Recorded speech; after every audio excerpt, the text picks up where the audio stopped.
While the world was busy arguing over interest rates and old-school real estate, a new class of millionaires was quietly minted. They don't own physical property. They don't trade traditional stocks. And most importantly, they've never hired a single human employee. They are the ghost founders. They have realized that global corporations are drowning in technical debt, clunky, outdated systems that the giants are too big and too slow to fix. These efficiency gaps are the new oil wells of 2026. This is the story of Julian, a man who realized that the secure job he held was actually a haunted house, and that the only way to win was to build the ghosts himself. This isn't just a career change. It's the discovery of a new asset class that 90% of investors are currently missing.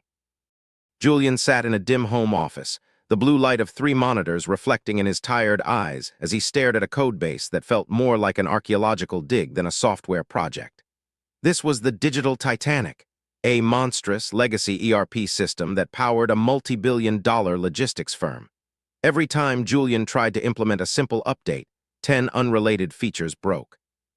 The company was drowning in technical debt, spending 80% of its massive budget just to keep the lights on, patching leaks with digital duct tape while the ship slowly listed into the icy waters of obsolescence. The efficiency gap wasn't just a line on a spreadsheet. It was a physical weight Julian felt every Monday morning.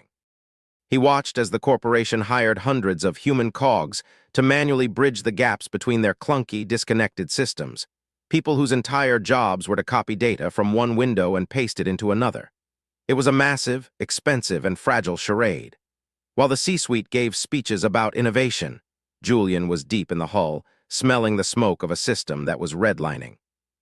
Then, during a routine audit of a boring compliance filing process, Julian saw it, a single friction point that cost the firm $400,000 a month in man-hours and fines.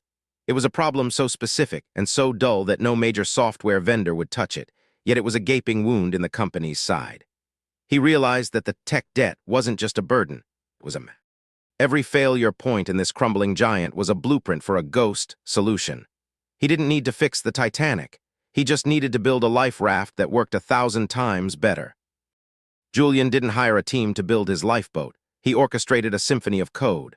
In the quiet hours between midnight and dawn, he deployed what the industry was starting to call an AI swarm. This wasn't the clunky chatbot experience the public was used to.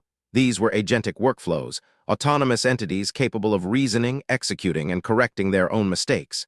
He spent the first night defining the prime directive for his lead agent: extract, validate, and file. While the corporate giants were bogged down in committee meetings and 6-month procurement cycles, Julian's agents were working in milliseconds. One agent lived in the API layer, monitoring incoming logistics data. Another, a specialist agent, cross-referenced that data against a labyrinth of international compliance laws that changed weekly. A third agent acted as the quality controller, flagging any anomalies for Julian's final oversight. The swarm was building the solution in the shadows of the very system that was failing. Julian watched, mesmerized, as the architecture of a Micro-SaaS assembled itself. There were no stand-up meetings, no office politics, and no human error. The overhead was a few dollars in compute credits, yet the output was equivalent to a 10-person department. He was no longer just a developer patching a sinking ship. He was a ghost architect. He had created a bridge across the efficiency gap, and for the first time, he wasn't the one carrying the weight. The ghosts were doing the work. The launch of the Ghost solution didn't happen with a press release or a ribbon cutting. It happened with the silent click of a deployment script. Julian's Micro-SaaS, a lean, invisible layer of intelligence, began to bridge the very compliance gaps that had haunted his firm for years. He didn't pitch the C-suite of his own company. He went to their mid-sized competitors, the ones who were small enough to be nimble but large enough to be bleeding from the same technical debt. By the end of the first month, 3 firms had signed on. They weren't buying software. They were buying the absence of a problem. They paid $5,000 a month each for a service that Julian monitored for 30 minutes a week. This was the invisible empire. While his coworkers were trapped in death-by-PowerPoint meetings, Julian's bank account was receiving automated wire transfers triggered by his AI agents. The overhead remained stagnant while the margins approached 99%. The psychological shift was jarring. Julian was still showing up to his Titanic job, but he felt like a time traveler visiting a primitive era. He watched his manager stress over headcount and resource allocation. realizing that the traditional business world was obsessed with managing people, while the ghost economy was about managing leverage. He had built a high-margin asset class that required no office, no payroll, and no ego. He was earning more from his ghost than from his salary, and the most intoxicating part was the silence. The empire was growing, yet nobody could see the towers. The conflict shifted from the digital realm to the marble hallways of the old world. As Julian's ghost, revenue began to rival the valuation of small traditional firms, he realized he was speaking a language the financial establishment hadn't yet learned. He sat across from a loan officer at a traditional bank, trying to secure a line of credit for an expansion of his compute resources. The officer looked at Julian's profit and loss statement with a mixture of confusion and suspicion. "Where is your office lease?" the officer asked, flipping through the papers. "And I don't see a payroll tax filing. How many employees do you manage?" "Zero," Julian replied. "The infrastructure is serverless and the labor is agentic." This was the valuation trap. To the bank, a business without a physical footprint or a human headcount wasn't a business. It was a hobby, or worse, a fluke.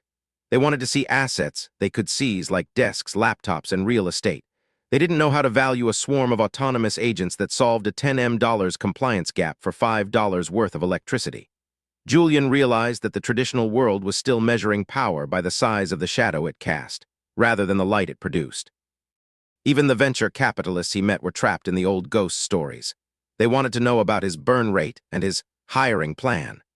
When Julian explained that hiring more people would actually slow him down by increasing communication overhead, the room went cold. They were looking for a unicorn they could control through traditional board seats and HR departments. Julian, however, was building something they couldn't grasp, a lean, high-margin entity that existed entirely in the efficiency gaps of their own portfolios. He walked out of the meetings realizing that he didn't need their capital. He just needed to stay invisible until the ghost economy became the only economy left standing. The day Julian finally resigned from the digital Titanic was surprisingly quiet.